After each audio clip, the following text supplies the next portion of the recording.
जय श्री राधे कृष्ण आप सभी को। प्रिय मित्रों, वीडियो को शुरू करने से पहले आइए प्रार्थना करें। हे श्री कृष्ण जी, जो भी भक्त आज इस अमृत वाणी को सुन रहा है उनके जीवन में आपकी कृपा सदा बनी रहे और उनकी सभी कष्ट दूर हो। मित्रों, इस अद्भुत वाणी को सुनने से पहले अपने विचार और भक्ति को व्यक्त करते हुए नीचे कमेंट में जय श्री राधे कृष्ण जरूर लिखें। आपकी यह भक्ति हमारी इस यात्रा को और भी अद्भुत बनाएगी। और हाँ, अगर आपका दिल सच में कृष्ण प्रेम से भरा है तो इस वीडियो को कम से कम 3 ऐसे अपने लोगों के साथ जरूर साझा करें जिन्हें आप अपने जीवन में सबसे ज़्यादा मानते हैं, क्योंकि हो सकता है आपकी एक शेयर से किसी की ज़िंदगी में राधे कृष्ण का दिव्य प्रकाश उतर आए।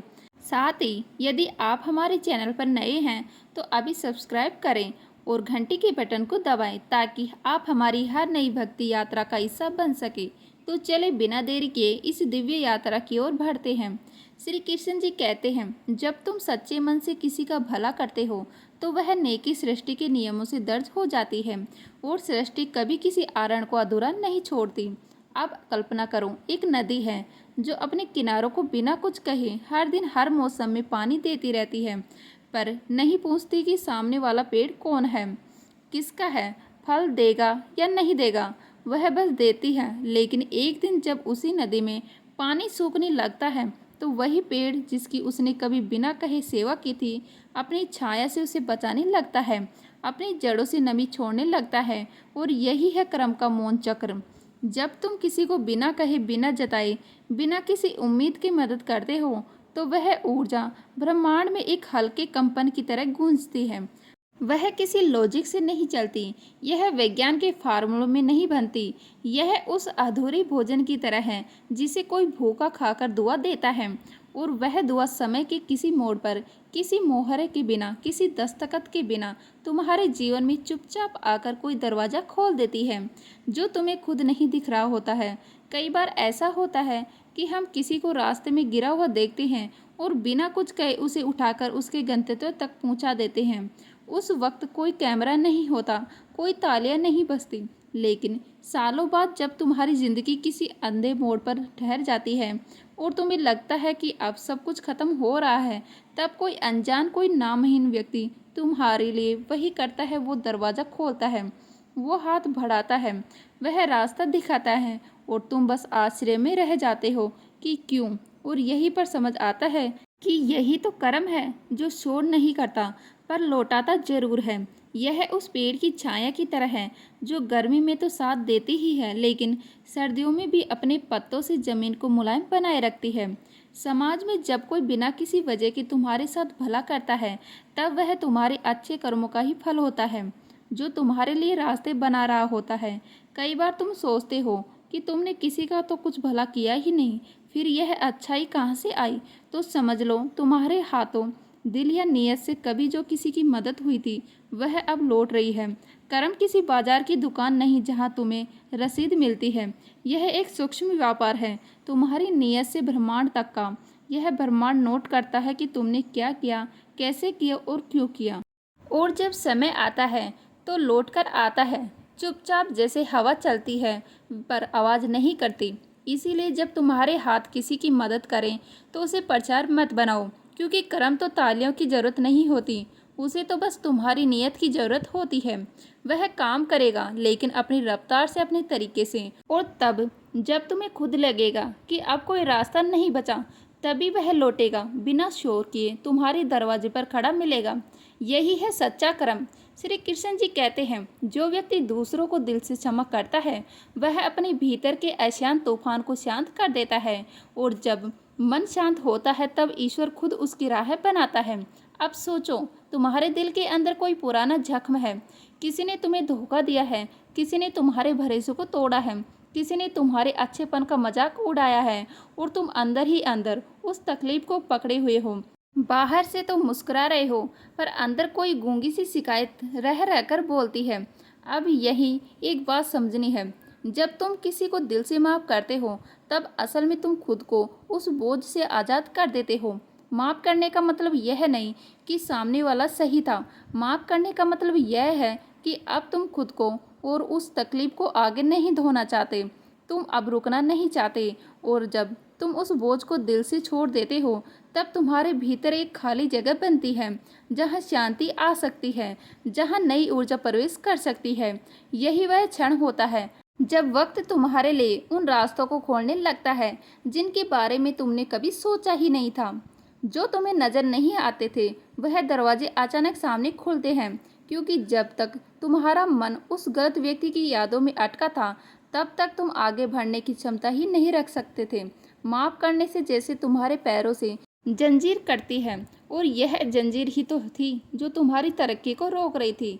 जैसे एक बगिया में अगर एक कोना सड़ा हुआ पड़ा हो तो उसकी बदबू पूरी हवा को दूषित करती है, लेकिन अगर तुम उस सड़े हिस्से को हटा दो तो वही हवा अब महकने लगती है।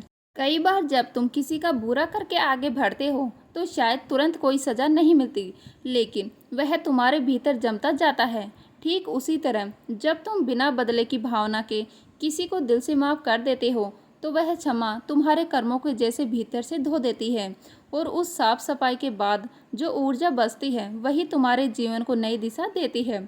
अक्सर हम सोचते हैं कि माफ़ करने से सामने वाला बच गया, लेकिन सच्चाई यह है कि माफ़ करने से हम खुद बचते हैं, अपने ही क्रोध से, अपने ही दुख से, अपने ही तनाव से।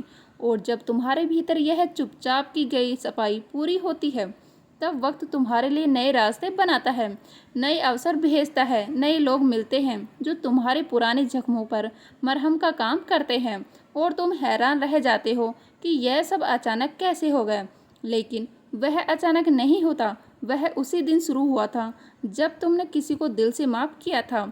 वह उसी दिन अंकुरित हुआ था जब तुमने किसी पर जवाबी वार करने के बजाय मौन अपनाया था, जब तुमने शिकायत के बदले स्वीकार किया और नफरत के बदले स्नेह दिया। यही है कर्म का सबसे सुंदर रूप, जो चुपचाप तुम्हारे जीवन को भीतर से पवित्र करता है और बाहर से तुम्हारे लिए वह दरवाजे खोलता है जिनके लिए तुमने कभी प्रार्थना भी नहीं की थी, क्योंकि तब तक तुम उसके लायक ही नहीं थे, और माफ़ करने के बाद तुम बन गए थे। श्री कृष्ण जी कहते हैं, तुम्हारा अधिकार केवल कर्म करने में है, फल पर नहीं। इसीलिए अपना कर्तव्य पूरे मन, श्रद्धा और निष्ठा से करो, क्योंकि समय और परिणाम दोनों ईश्वर की योजना के अनुसार ही चलते हैं। अब जरा सोचो, खेत में जब कोई किसान बीज डालता है तो वह अगली सुबह फल लेने नहीं चला जाता। वो जानता है कि उसे धैर्य रखना होगा। वो रोज पानी देता है, मिट्टी को देखेगा, धूप सहने देगा, कीड़ों से बचाएगा, और यही सब करते हुए वह बीज अपनी गति से अंकुर बनता है, पौधा बनता है, फिर एक दिन फल भी देता है। उसी तरह जब तुम अपने हिस्से की मेहनत पूरी ईमानदारी से करते हो, मतलब ना कोई धोखा, ना कोई चालाकी, ना कोई शॉर्टकट, तो वह मेहनत एक ऊर्जा बनकर समय की जेब में जाकर छुप जाती है। वो देखती नहीं पर वहाँ होती जरूर है, और वक्त जब सही मोड़ पर आता है तो वह तुम्हारी मेहनत को आगे कर देता है, जैसे कोई रक्षक तुम्हारे सामने खड़ा हो जाए। लेकिन दिक्कत तब होती है जब लोग सोचते हैं, मैंने इतना किया है, अब तक कुछ मिला क्यों नहीं। यह वैसा ही है जैसे कोई रोज जिम जाकर बोले, 3 दिन से वर्कआउट कर रहा हूँ, पेट अंदर क्यों नहीं हुआ। या कोई बच्चा 10 मिनट पढ़ाई करके पूछे, मुझे अभी तक कुछ याद क्यों नहीं हुआ। असल में मेहनत और उसका फल दोनों के बीच एक चुपचाप काम कर रहा होता है समय। और यह समय तुम्हारी नीयत को तोलता है, तुम्हारे धैर्य को परखता है, और फिर तय करता है कि कब, कहाँ और कितना देना है। कई बार तुम्हें लगता है कि तुम हार गई क्योंकि तुम्हें कुछ नज़र नहीं आ रहा, लेकिन ध्यान दो, नज़र नहीं आना और ना होना दोनों अलग बातें हैं। तुम्हारी मेहनत कहीं और आकार ले रही होती है, वह किसी और के मन में तुम्हारे लिए जगह बना रही होती है। वो किसी बंद दरवाजे के पीछे तुम्हारा नाम गुंजा रही होती है, और फिर एक दिन जब तुम उम्मीद भी छोड़ चुके होते हो, कोई अवसर आता है, कोई दरवाज़ा खुलता है, कोई व्यक्ति तुम्हें आगे बढ़ाता है, और तुम सोचते हो यह अचानक कैसे हुआ। वो अचानक नहीं होता, वह उस हर दिन का नतीजा होता है जब तूने पूरी ईमानदारी से चुपचाप अपना काम किया था, बिना शोर किए, बिना दिखावे के, बिना हर फल हिसाब मांगे। कर्म कभी रास्ता नहीं भटकाता, कर्म गूंगा होता है। वह चीख कर नहीं कहता कि मैं लौटूंगा, वह बस अपने समय पर बिना शोर के तुम्हारे जीवन में एक नई सुबह की तरह आता है। इसीलिए अगर आज तुम मेहनत कर रहे हो और फल नहीं दिख रहा हो तो घबराओ मत। बीज को भी अंधेरी मिट्टी में रहना पड़ता है, तब जाकर वह मिट्टी फोड़कर ऊपर आता है। तुम्हारे भी समय आएगा और वह तब आएगा जब तुम उसके लिए तैयार होंगे। सच्ची मेहनत कभी खोती नहीं, वह समय से बस थोड़ी बातों में उलझी होती है, लेकिन जब वह बात खत्म होती है तो कर्म दरवाज़ा खटखटाता नहीं, सीधा आकर तुम्हें उठा लेता है। श्री कृष्ण जी कहते हैं, जो व्यक्ति अपनी शक्ति का उपयोग क्षमा के लिए करता है, वह न केवल दूसरों की दृष्टि में बड़ा होता है, बल्कि ईश्वर उसके भविष्य को स्वयं संवारता है। अहंकार से संचित शक्ति अंत में विनाश लाती है और संयम से सच्ची शक्ति सम्मान। अब सोचो, तुम्हारे पास पूरा अधिकार है, पूरी ताकत है और सामने वाला तुम्हें नीचा दिखा चुका है, अपमान कर चुका है। तुम चाहो तो उसी वक्त जवाब दे सकते हो, शब्दों से, ताकत से या अपने पद से। तुम उसे जमीन दिखा सकते हो, लेकिन तुम नहीं करते। तुम चुप रहते हो, शांति से उस क्षण को जाने देते हो। लोग कहेंगे कमजोरी है, लेकिन असल में यही सबसे बड़ी ताकत होती है। क्यों? क्योंकि अपमान करने की ताकत होने के बावजूद उसे ना करना, यह तुम्हारे चरित्र की ऊंचाई दिखाता है, तुम्हारे संस्कारों की गहराई और तुम्हारे मन के स्थिर होने का प्रमाण देता है। बाहर से देखने वालों को लगता है कि तुम हार गए, लेकिन सच्चाई यह है कि उस क्षण तुमने कर्म को अपने पक्ष में कर लिया होता है। कर्म यानी प्रकृति का यह न्याय जो दिखाई नहीं देता पर हर जगह चल रहा होता है। वह सब देखता है। उसे इस बात की गवाही नहीं चाहिए कि तुमने क्या बोला, उसे सिर्फ यह जानना है कि तुम अपनी शक्ति के क्षण में क्या बने, न्यायप्रिय है या क्रोधी। जिस दिन तुम किसी को माफ कर देते हो जो तुम्हारे योग्य नहीं था, जिस दिन तुम सामने वाले की गलतियों को अनदेखा कर आगे बढ़ जाते हो, जिस दिन तुम अपमान या जवाब भी सम्मान से देते हो, उसी दिन तुम भविष्य की उस सीढ़ी पर चढ़ जाते हो जो औरों को दिखती नहीं, लेकिन कर्म तुम्हें ऊपर ले जाने लगता है। समझो कि जब कोई तुम्हें चोट देता है और तुम उसे जवाब नहीं देते, तो तुमने सिर्फ उसे नहीं छोड़ा, तुमने खुद को भी एक बुरी ऊर्जा में डूबने से बचा लिया। और यही बचाव तुम्हारे भविष्य की इज्जत को बचा लेता है।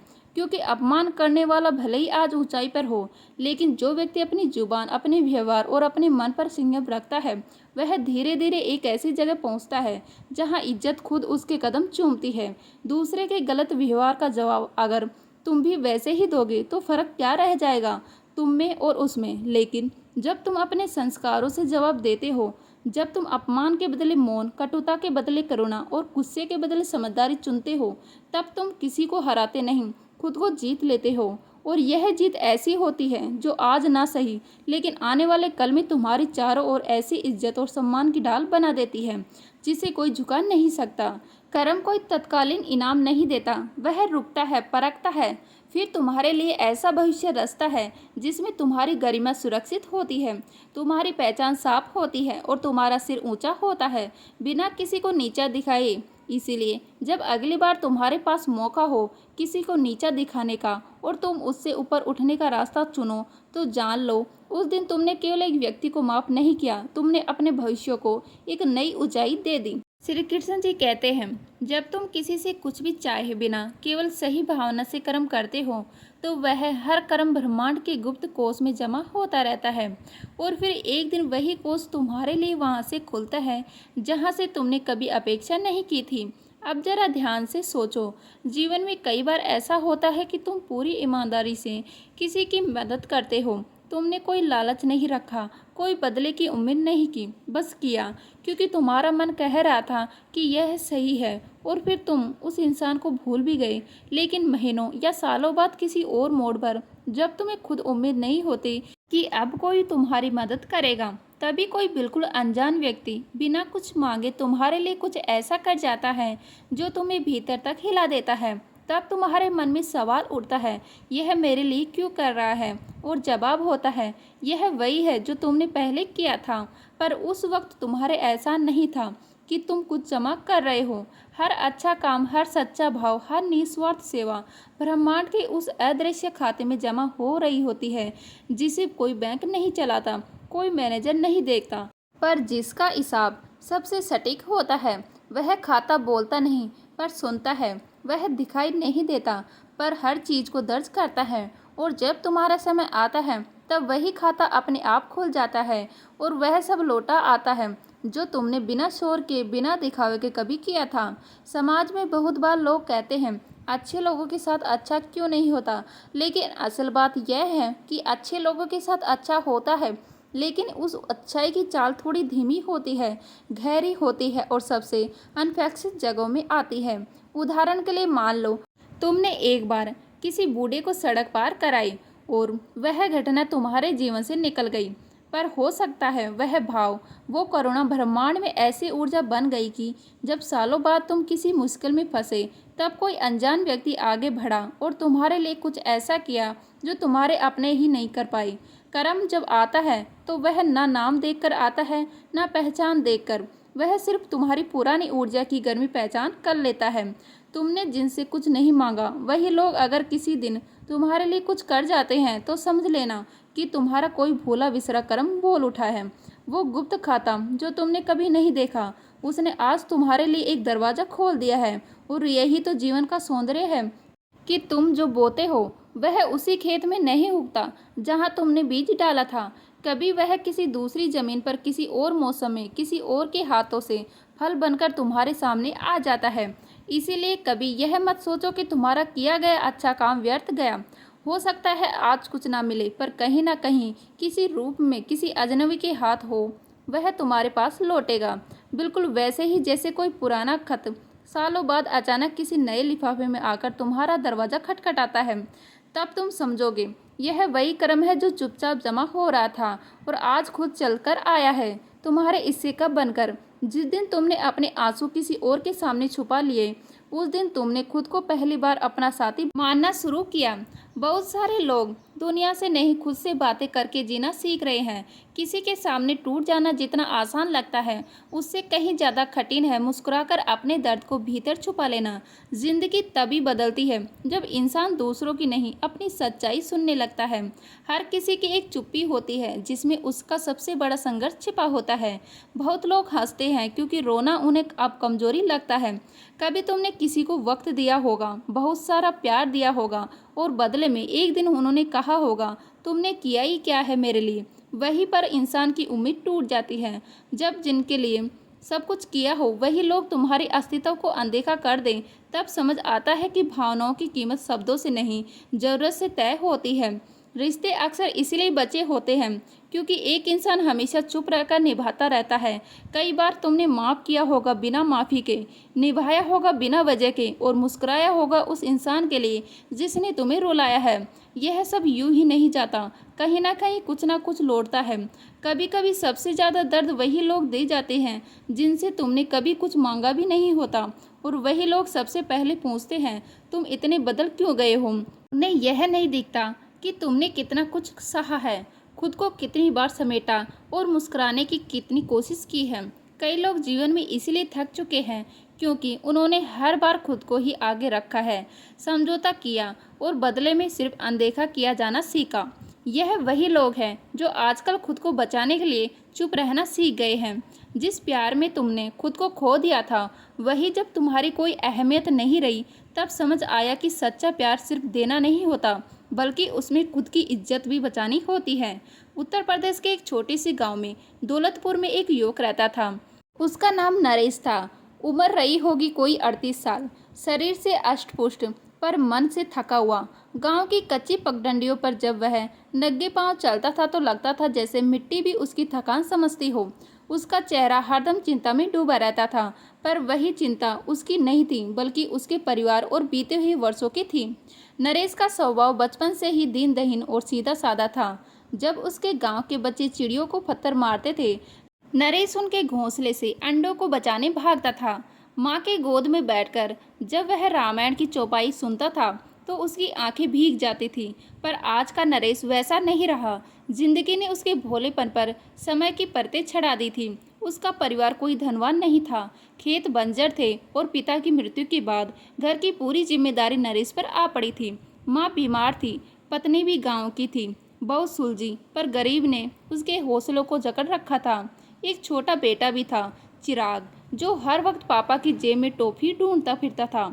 नरेश एक हिंदू धर्म के आस्थानवान व्यक्ति था।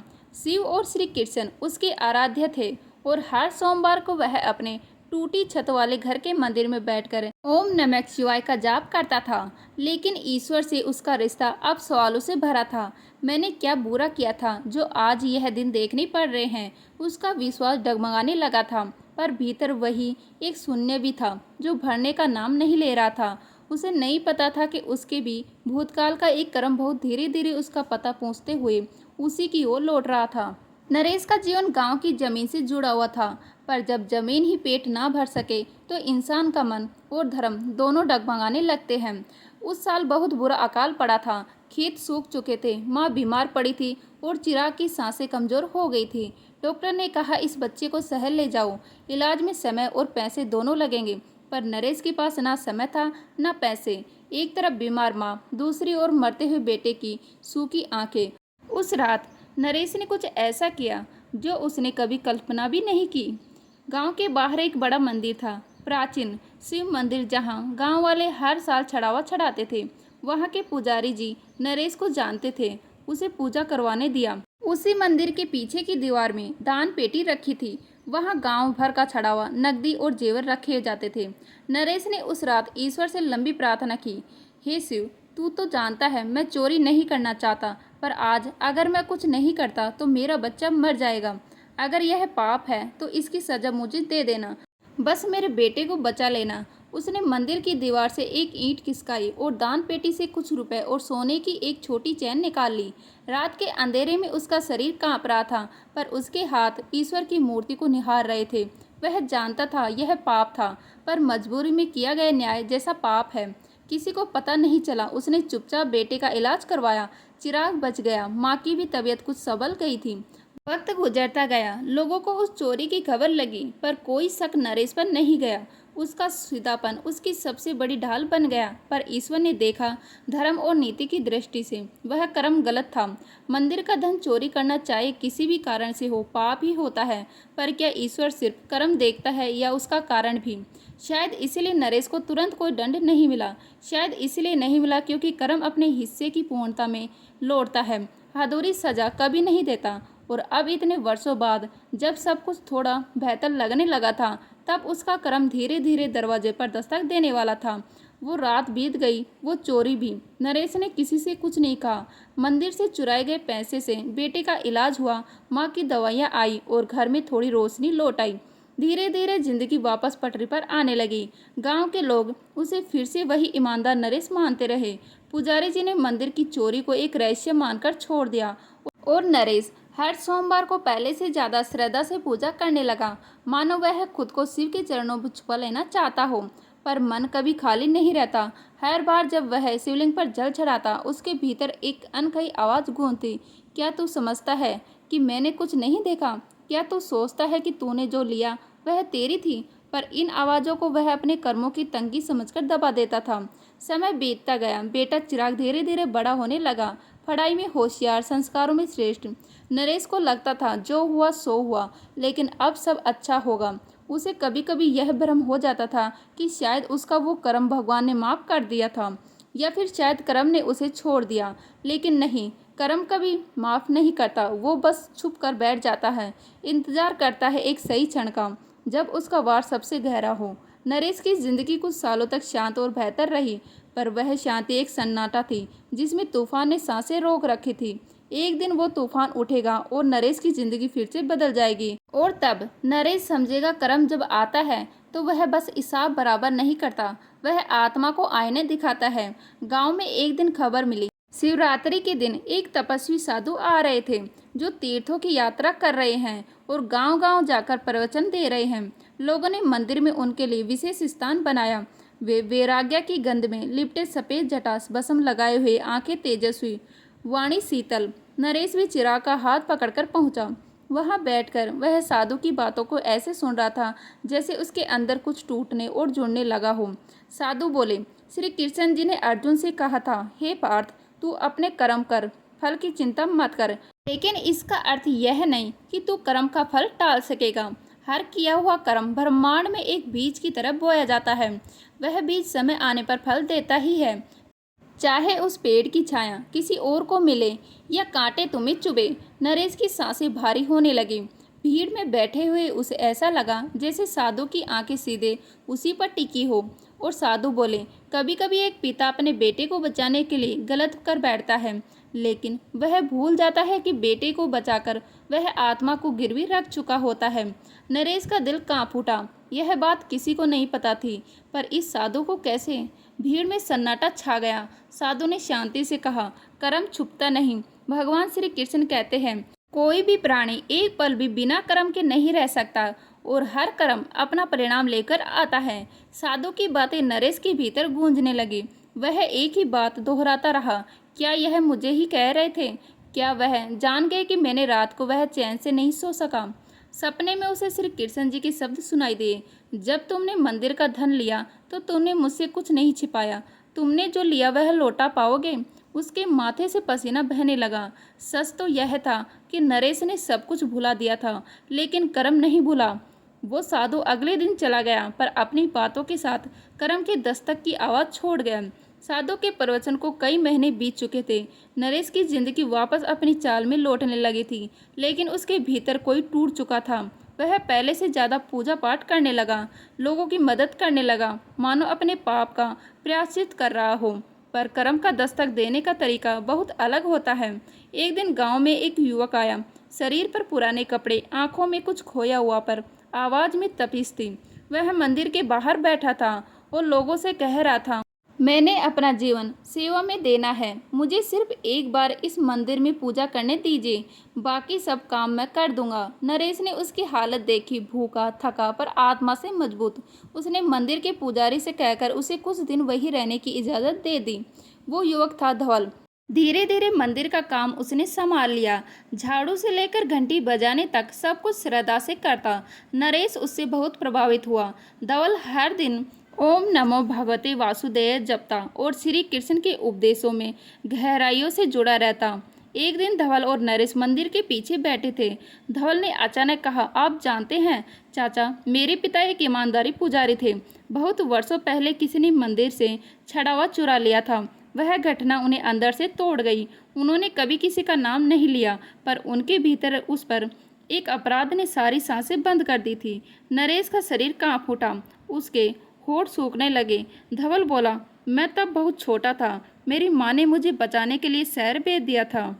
आज मैं लौट आया हूँ, उसी मंदिर में जहाँ किसी और के कर्म ने मेरे पिता को मौत दी थी। नरेश के मुँह से एक शब्द नहीं निकला। उसे समझ नहीं आ रहा था, यह वही पुजारी का बेटा है। क्या वह जानता है सच्चाई? और अगर नहीं भी जानता तो क्या यह संयोग है? पर यह कोई संयोग नहीं था, यह कर्म था जो लौट कर आया था उसकी जिंदगी में, पर उस रूप में जिसे उसने कभी पहचान भी नहीं। अब जो नरेश ने कभी अंधेरे में छीन लिया था, वह अब प्रकाश बनकर उसके सामने खड़ा था। वो रात नरेश ने मंदिर की सीढ़ियों पर जागते हुए बिताई। आंखों में पछतावा, आत्मा में भय और दिल में सवाल, मैंने तो कुछ नहीं किया था अपने लिए, फिर यह क्यों हुए मेरे साथ? पर भीतर से वही साधु की आवाज़ गूंज रही थी, कर्म कभी नहीं भूलता, बस उसका समय अलग होता है। उस रात के बाद नरेश कुछ भी खा नहीं सका। उसकी आत्मा हर पल धवल के चेहरे पे उस पुरानी घटना को देखती रही। वही चोरी, वही दान पेटी, वही क्षण जब उसने शिव की मूर्ति को देखकर कहा था, यदि यह पाप है तो सजा मुझे दे देना। अब सजा सामने खड़ी थी। धवल उस पुजारी का बेटा जो बिना जाने नरेश के सबसे गहरे पाप को अपनी मासूम भक्ति से धो रहा था। दूसरे दिन सुबह सुबह सूरज भी मंदिर के पीछे की उस पीपल की छांव में झांकने को तैयार नहीं था। वहीं बैठा था नरेश अकेला, सिर्फ एक धोती पहने, माथे पर बिना चंदन का कोई टीका, आंखों में आंसू और होठों पर एक टूटी सी प्रार्थना, हे शिव, मैंने उस रात अपने बेटे के जीवन के लिए चोरी की थी, लेकिन किसी और के पिता की आत्मा को मार डाला। क्या यह जीवन उसी बेटे का था जिसके कारण मैंने पाप किया, या यह जीवन अब एक बोझ है जो मैंने उठाया ही नहीं था? उसका शरीर थरथरा रहा था। वह पीपल के तने से सिर टिकाकर फूट फूट कर रोने लगा। वह कोई शब्द नहीं बोल पा रहा था, बस एक ही बात बार बार दोहरा रहा था, मैं अपराधी हूँ प्रभु, मुझसे क्षमा मांगने लायक भी कुछ नहीं बचा।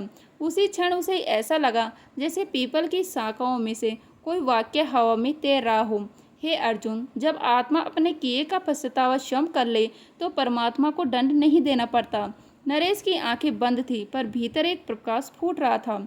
उसे अब यह समझ आने लगा था कि उसने जो किया वह क्षमा के योग्य नहीं था, लेकिन क्षमा मांगने की प्रक्रिया ही उसके कर्मों को हल्का कर सकती थी। उसी क्षण नरेश उठा, कांपते पैरों से मंदिर गया जहां धवल दीपक जला रहा था। उसके पास गया, झुका और हाथ जोड़कर कहा, मैं वही हूँ जिसने तुम्हारे पिता के मंदिर से चुराया था, जिसके कारण तुम्हारा बचपन बिखर गया, जिसके कारण तुम्हारा पिता भीतर ही भीतर मर गया। आज तुमने मुझे क्षमा नहीं दी तो मैं स्वयं को कभी नहीं क्षमा कर सकूंगा। मंदिर में घंटी बज रही थी और धवल के हाथ कांप रहे थे। उसने नरेश को गले से लगाया, क्योंकि वह भले ही बेटे का धर्म निभा रहा था, पर उस क्षण वह खुद श्री कृष्ण का माध्यम बन गया था। धवल ने क्षमा दे दी थी, पर नरेश जानता था कि ईश्वर की क्षमा केवल तब मिलती है जब आत्मा अपनी गलती को कर्म से धोए। उसने गांव के सामने अपनी सच्चाई स्वीकार की। लोग चौंक गए। वह नरेश जिसने वर्षों तक पूजा पाठ किया, गांव का आदर्श बना रहा। वहीं पर नरेश को अब लोगों की नज़रों की परवाह नहीं थी। उसे अब केवल अपने भीतर के ईश्वर से मिलना था। उसने अपना घर छोड़ा। पत्नी ने उसका सिर छूकर विदा किया। माँ तब तक नहीं रही थी। चिराग अब जवान हो चुका था। वह जानता था कि पिता जो कर रहे हैं वह किसी और से नहीं, अपने आप से न्याय करने जा रहे हैं। नरेश ने गांव से दूर एक पहाड़ी पर एक कुटिया बनाई। वहां पर वो पीपल के नीचे बैठकर हर दिन भगवत गीता का पाठ करता, अपने कर्म को याद करता और आने वाले जीवन के लिए तैयारी करता। उसके जीवन का हर दिन अब सेवा में बीतता। जो कोई भूखा आता उसे भोजन देता, जो कोई दुखी आता उसे गले लगाता। लोग धीरे धीरे उसे बाबा नरेश नंद कहने लगे। वर्षों बीत गए। एक दिन जब सूर्य डूबने को था, नरेश कुटिया के बाहर पीपल के नीचे बैठा था।